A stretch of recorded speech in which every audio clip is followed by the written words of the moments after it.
are at the Big Wow Comic Convention, downtown San Jose. We get to cross paths It's at kind of the like expo. our Nice to meet you. Have a good day. Comic Con comeback Hello, in the you Bay guys. Area. How are you? Hello. This is such a great group of people. Woo! This is awesome. You know, this is really kind of cool. Like I said yesterday, it's neat because we can almost like pull up chairs and just chat. You know what I mean? That I don't even like. I'm not gonna get on the stage. Get up there and sit behind the table and chat with you guys. Plus, I have some fun videos things that I thought you guys might get a kick out of. Since you're the fortunate ones to be in this little group, well, maybe we'll just show some fun things that not a lot of people have seen. We're not rich, but we just have too much time on our hands. That works out pretty well today, doesn't it? Too much time on your hands. It's perfect for today. But I tell you what let's do, because I'm waiting for one of our friends who, Stormtrooper just looked in the door. These aren't the fans you're looking for. Yoda. I'm waiting for a friend to come before I show you something that she specifically wanted to see. So when she gets here, let's all give her a hard time. Okay? Sure. But for the time being, let's talk about stuff that you'd like to talk about. Anybody have any questions about anything? Yeah, Vic. If you could have any anime show, like If I could what? live in any Live anime show. in any anime show. Good Oh my gosh. question. Live. Oh my gosh. Wow. Live. I'll need to visit. Oh, How about well. that? How about that? You know, there are several, to be honest with you. I think it would be really fun to be a host. That would be a lot of fun. Woo! But then of course, I think there's, the world of Tsubasa is so beautiful. It's so magical, and the artwork and stuff. If there were actually a place, could you imagine a feature-length live-action motion picture of Tsubasa? I mean, just like the art design, just the worlds, and what they could do with technology today would be amazing. But yeah, okay, those are the two I'll pick. Question? Yes. Are you surprised that we all survived the rapture? I am not surprised. Yeah, what the heck? I can't even imagine somebody being kooky enough, to say, yeah, it's going to happen Saturday. Even if I thought that, I probably wouldn't say it because I look like a real bozo when it didn't happen, So I don't really understand that. No, I'm not surprised. I'm not surprised. But, yes, sir. Yeah. How would you get started, gaining experience for your field? That's a great question. It's actually a very common question, and nobody has asked it yesterday or today, so I'm glad you asked. I have been acting since I was very young. I mean, like, very young, I would do, plays in school and programs in church and community theater, and then I would go to camps, literally like drama camps, where you would spend a week and they would teach you how to build sets and how to do makeup and lighting, and at the end of the week you would put on a show for the parents. So you learned all of these different elements of theater, and it was amazing. It was a great, great experience. So I had been doing a lot of acting ever since I was very young, and about 11 or 12 years ago, I was working on a video production in Houston, Texas, and a guy said to me that I was working with, said, hey, you got a lot of acting experience, don't you? And I said, yeah. He said, you want to go audition for this place in Houston? They buy these Japanese animated shows and they dub them into English, and they need actors.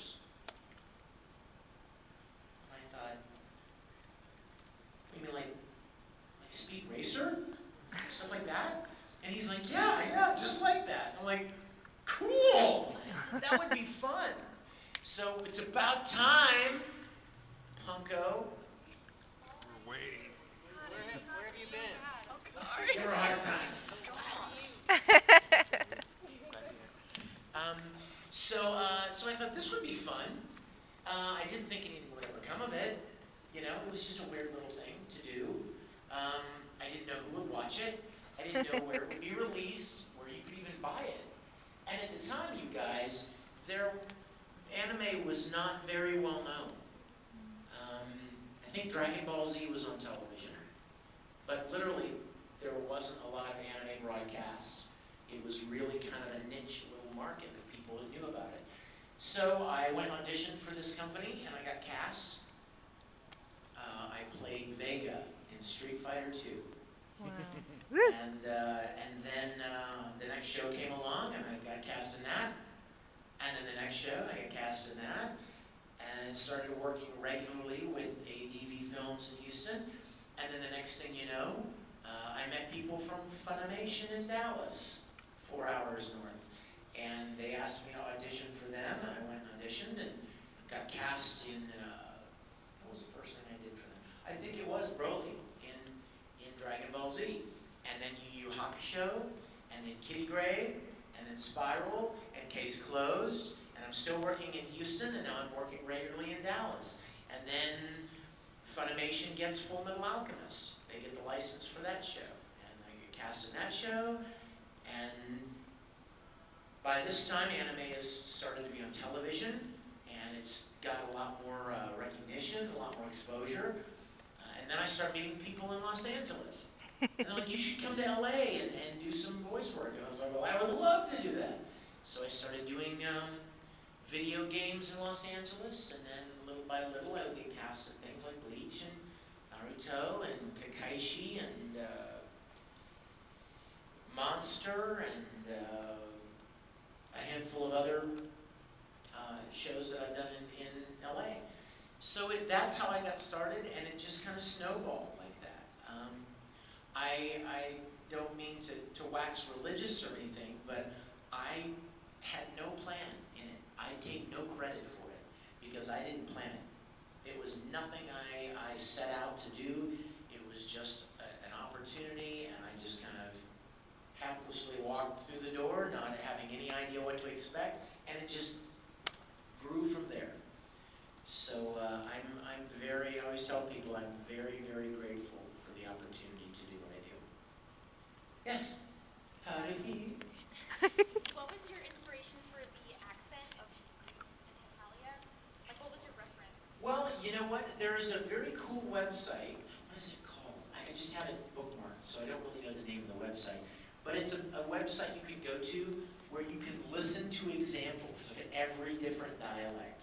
It's the coolest thing ever. And what they do is they get all kinds of different people from all these different regions of the world, and they all read the same book. They read a section of copy from the same thing.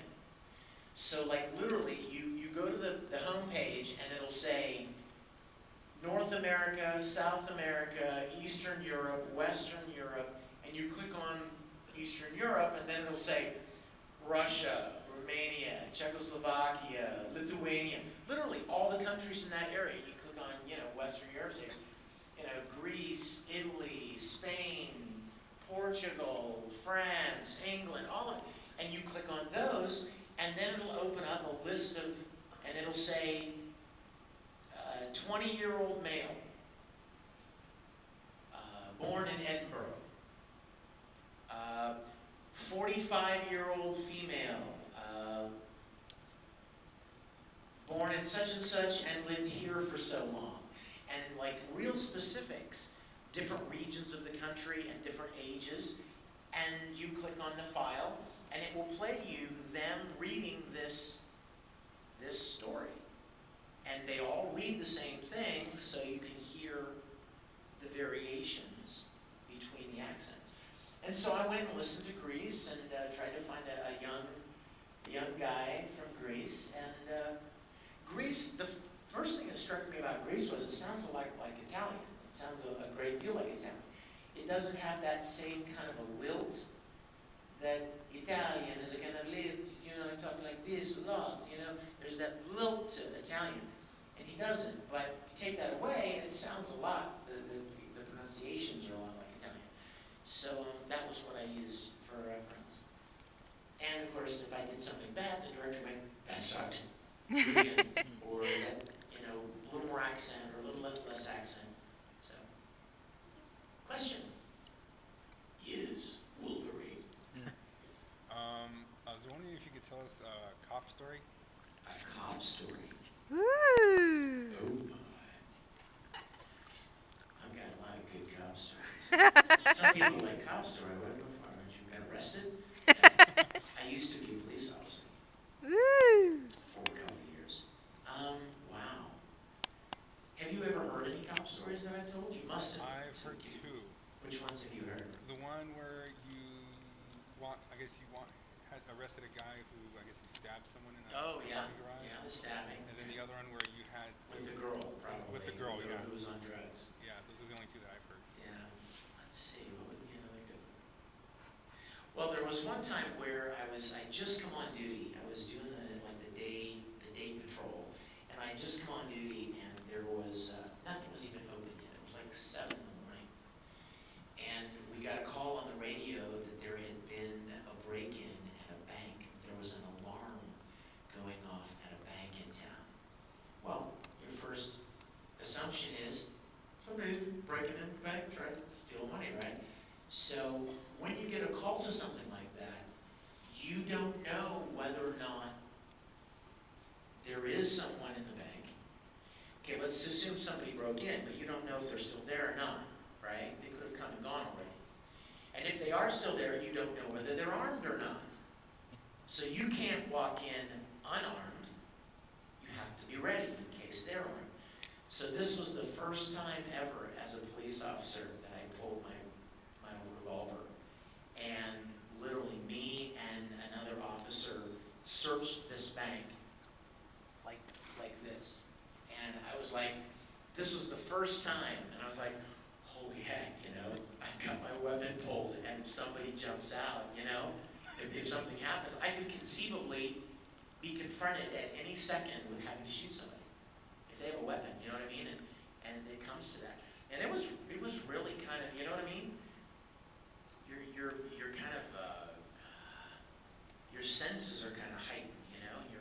You're realizing that this is, you see cop shows on television your whole life, and suddenly, like, this isn't a TV show. You know what I mean? You're actually in a bank with an alarm going off, and you're a cop, and you have a gun with real bullets, and this is serious business. So there wasn't anybody there. So put it away and take the report. But that was a pretty sobering experience. The first time I had to do that. Hey, let's watch something now that somebody's here. If you would go ahead and